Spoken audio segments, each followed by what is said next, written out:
हाय, good morning. तर आज मी दाखवणार आहे की ॲक्च्युली 26 जानेवारी आमच्याकडे कसा सेलिब्रेट केला जातो. तर येस, प्लीज हा व्लॉग आवडला तर लाईक, शेअर, सबस्क्राईब करायला विसरू नका. तर सकाळ सकाळी खूप लवकर उठलो, मस्तपैकी खालती झेंडावंदन होतं आमच्याकडे 26 जानेवारीला. तर त्यासाठी मस्त 8 वाजता उठून गेले आणि नंतर तिथे मस्त नाश्ता पण होता आणि तो नाश्ता केल्यानंतर ऑफकोर्स आमच्या बिल्डिंगमध्ये पूजा आहे, तर आमच्या इथे पण वरती मस्त चहा होता. चहा आणि इडलीचा नाश्ता केला होता. तर तो नाश्ता केला आणि सगळे वरती आले होते. तर खरंच खूप मस्त वाटतं या दिवशी, कारण का सगळे मिळतात आणि खूप मजा पण येते या दिवशी 26 जानेवारी. तर वरचा व्ह्यू तुम्ही बघू शकता आमच्या टेरेसवरतून. मागचा जो ग्राउंड आहे रोहाचा, खूप मोठा ग्राउंड आहे. तिथे शिवाजी महाराजांची प्रतिमा देखील आहे. तर खूप बघण्यासारखं आहे. जर कधी रोहात आला तर नक्की जा. तर मी चहा नाश्ता करून खालती आले आणि मग खालती तुम्ही बघू शकता की किती शांत आहे. आमचा एरियाच खूप शांत आहे ॲक्च्युली. तर खूप भारी वाटतं आणि इथे आल्यावरतीच खूप भारी वाटतं ॲक्च्युली, कारण का ऑफकोर्स माझं घर आहे. तर खूप भारी वाटतं. तर खालती तुम्ही बघू शकता आमच्या सोसायटी ऑफिसजवळ मस्त रांगोळी काढली होती. मस्त बाहेर गेटजवळ पण डेकोरेशन केलं होतं आणि सोसायटीमध्ये स्टेज बनवला होता. ऑफकोर्स संध्याकाळी डान्स वगैरे होणार आहे. तर खूप मजा येणार, खूप धमाल होणार आहे. तुम्हाला हे सगळं काही मी दाखवणार आहे माझ्या व्हिडिओमध्ये. तर प्लीज लास्टपर्यंत बघा. आणि मग सगळं नाश्ता वगैरे झाल्यावरती आमच्या इथे मॅच होतात मुलांच्या फुटबॉलच्या, कारण का ऑफकोर्स सगळ्यांचे गेम होतात, मुलांचे, मुलींचे, लेडीजचे, जेंट्सचे. तर सकाळ सकाळी मॅच होती त्या मुलांची. मला एवढं काही माहीत नाही ॲक्च्युली फुटबॉलमध्ये सॉरी व्हॉलीबॉलमध्ये काय होतं. तर फक्त मी बघत होते. ते सगळं झाल्यावरती मस्त वरती जेवण होतं, सगळं काही होतं, डाळ भात अँड ऑल. ते खाल्ल्यावरती मग खालती आले आणि मग लेडीजचं संगीत खुर्चीचा कार्यक्रम होता. तर प्लीज तुम्ही बघू शकता. ॲक्च्युली त्या चालतही नव्हत्या. फक्त गेम म्हणून.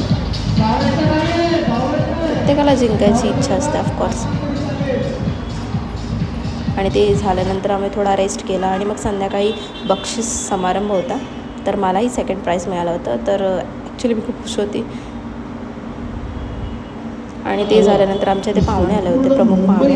तर ते शिवाजी महाराजांबद्दल सांगत होते. ते झाल्यानंतर आम्ही वरती गेलो पुन्हा. तर तुम्ही व्ह्यू बघू शकता. व्ह्यू किती भारी आहे इथे. मस्त लाईटिंग वगैरे होते ग्राउंडला, तर तुम्ही बघू शकता. आणि नंतर होते डान्स. हे बघ, मी तुझ्यासाठी काय आणलंय. हे काय आहे ती? अगं असं काय करतेस? ही पुस्तके आहेत. या पुस्तकांचं वाचन कर. ईश्या, आता ह्या वयात कसं वाटेल ते? हे बघ सावित्री, तू मला लग्नाच्या वेळेस वचन दिलं खूप होतं. सुंदर नाटक होतं. To the बंदर शो. एक जमाना था जब 3 बंदर सिखाते थे, बुरा मत बोलो, बुरा मत देखो, बुरा मत सुनो. अब और एक बंदर है, मोबाइल वाला बंदर, जो कहता है किसी को ना देखो, किसी को ना सुनो, किसी से कुछ ना बोलो. और ये बंदर आप सबके घर पर राज कर रहा है और हमारी ही नजर के सामने हमारी पूरी जिंदगी बदल रहा है. सही कहा ना?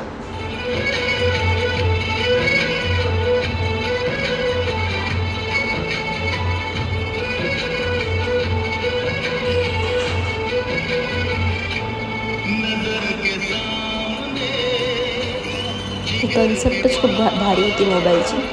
खूप मस्त वाटलं ऐकून बघून. नंतर छोट्या मुलांचा, चिमुकल्यांचा डान्स होता.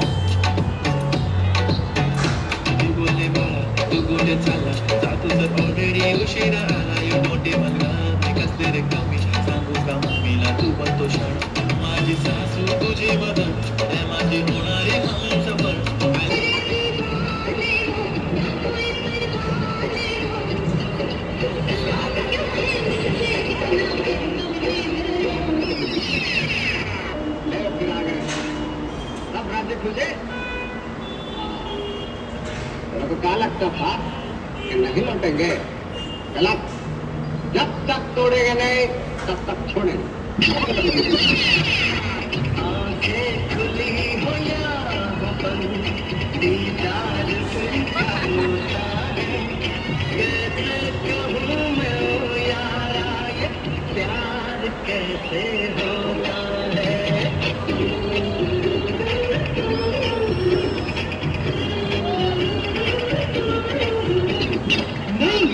बात कर रहे हैं हम, ऐसे नहीं, पर्सनॅलिटी है यार, स्टाईल है. आणि मग डान्स संपला, जवळजवळ 12 वाजता आम्ही झोपलो. आणि ऑफकोर्स सकाळच्या ट्रेनने ऑफिसला जायचं गोरेगावला, बोरिंग. बट प्लीज हा ब्लॉग आवडला तर please like share and subscribe नक्की करा. आणि तुम्ही व्ह्यू पण बघू शकता ट्रेनला, खूप भारी होता. I love it. थँक्यू.